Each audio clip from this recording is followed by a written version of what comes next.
Swastiastu. Halo semuanya, selamat datang di podcast kami. Ada nih peribahasa yang sudah lama kita dengar, tak kenal maka tak sayang. Jadi kita kenalan dulu yuk. Sebelumnya perkenalkan, nama saya Desa Pudulita Mayanti, mahasiswi semester 2, jurusan PGSD dari Universitas Hindu Negeri Igusti Bagus Subroto Denpasar. Nah, di podcast kali ini saya tidak sendirian, saya ditemani oleh rekan saya yang mau sharing bareng kalian semua. Halo semuanya, perkenalkan nama saya Putumita Mula Iswari, mahasiswi semester 2, jurusan PGSD dari Universitas Hindu Negeri Igusti Bagus Subroto. Gimana kabarnya Meita, sehat? Astungkara sehat, Desa gimana kabarnya? Astungkara sehat juga.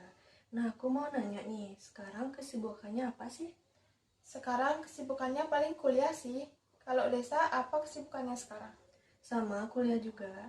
Ini kita kira-kira mau berbincang tentang apa nih? Tentang apaan ya? Kita di sini kayaknya kita mau ngobrol diskusi tentang ini, pentingnya sebuah media pembelajaran dalam meningkatkan minat belajar siswa. Nah, sebelumnya aku mau ngejelasin apa itu sebuah pembelajaran. Jadi, menurut referensi yang aku cari di Google, pembelajaran adalah proses interaksi peserta didik dengan pendidik dan sumber belajar pada suatu lingkungan belajar. Pembelajaran merupakan bantuan yang diberikan pendidik agar dapat terjadi proses pemulihan ilmu dan pengetahuan, penguasaan kemahiran dan tabiat, serta pembentukan sikap dan kepercayaan pada peserta didik. Dengan kata lain, pembelajaran adalah proses untuk membantu peserta didik agar dapat belajar dengan baik. Proses pembelajaran dialami sepanjang hayat seorang manusia, serta dapat berlaku dimanapun dan kapanpun itu. Pembelajaran mempunyai pengertian yang mirip dengan pengajaran, walaupun mempunyai konotasi yang berbeda. Sebelumnya aku nambahin sedikit boleh? Boleh Mita, silakan. Jadi, media pembelajaran adalah segala bentuk alat atau bahan yang digunakan dalam proses pembelajaran untuk membantu peserta didik dalam memahami dan menguasai materi pelajaran.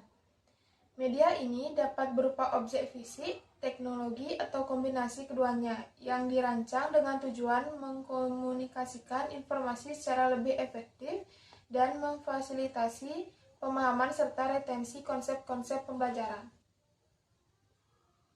Tujuan dari penggunaan media pembelajaran adalah untuk menciptakan pengalaman belajar yang lebih menarik dan interaktif, sehingga membantu peserta didik dalam memahami konten pelajaran dengan lebih baik. Nah, salah satu contoh media pembelajaran yang cukup menarik yang dapat dimanfaatkan saat ini adalah menggunakan aplikasi PowerPoint, di mana aplikasi ini sangat membantu khususnya guru dalam menerapkan sebuah media pembelajaran yang menarik bagi anak didik. Mita, aku mau nanya nih, apa yang kamu ketahui tentang Microsoft PowerPoint? Jadi, menurut sepengetahuan aku, Microsoft PowerPoint adalah program aplikasi keluarga Microsoft Office yang biasa digunakan sebagai media pembelajaran dengan bantuan komputer. Pada program ini terdapat fasilitas untuk menganimasikan sebuah objek, sehingga objek tersebut dapat muncul, bergerak, berpindah, dan menghilang. Sederhananya, pemanfaatan fasilitas animasi ini yang membuat Microsoft PowerPoint banyak digunakan dalam berbagai presentasi, termasuk dalam pembelajaran di kelas.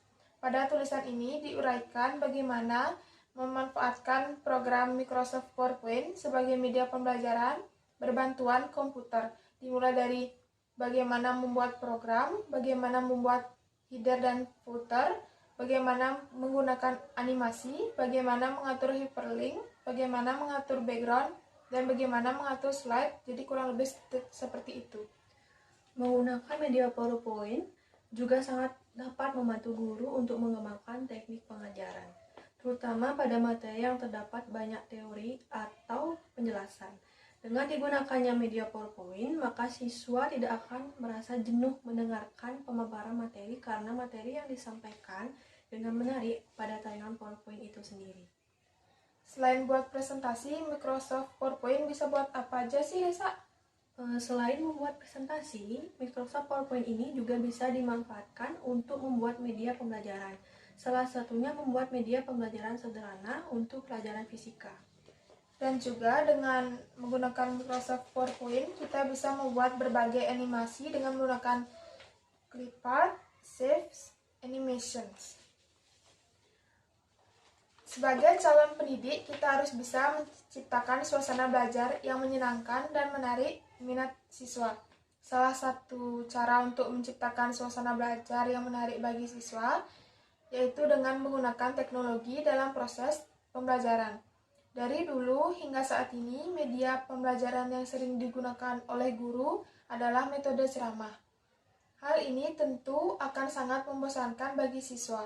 Dengan adanya teknologi, guru dapat menciptakan berbagai metode belajar yang menyenangkan. Dengan menggunakan media presentasi PowerPoint, siswa bisa lebih tertarik terhadap kegiatan pembelajaran. Dan juga kelebihan media PowerPoint ini dalam pembelajaran yang pertama yaitu waktu pembelajaran yang lebih efisien. Guru tidak perlu mengajarkan materi satu persatu di papan tulis. Cukup dengan klik kursor mouse, materi yang disampaikan sudah berganti ke materi yang berikutnya. Guru tidak usah pusing untuk menghapus materi sebelumnya. Kedua, Microsoft PowerPoint mampu menyajikan teks, gambar, foto, animasi, audio, bahkan video, sehingga akan menambah daya tarik bagi siswa. Siswa tentu tidak akan bosan dengan metode pembelajaran yang hanya mengandalkan audio atau metode ceramah guru saja. Banyak juga ya yang bisa kita buat dari media PowerPoint. Oke, mungkin segitu dulu ya pembahasan kita tentang PowerPoint. Baik, terima kasih sudah menonton podcast kami mengenai diskusi tentang Microsoft PowerPoint dalam sebuah media pembelajaran. Mohon maaf jika terdapat kesalahan kata-kata ataupun perkataan yang kurang berkenan. Kami mohon maaf sebesar-besarnya. Akhir kata kami tutup dengan Paramasanti. Om Santi Santi Santi Om.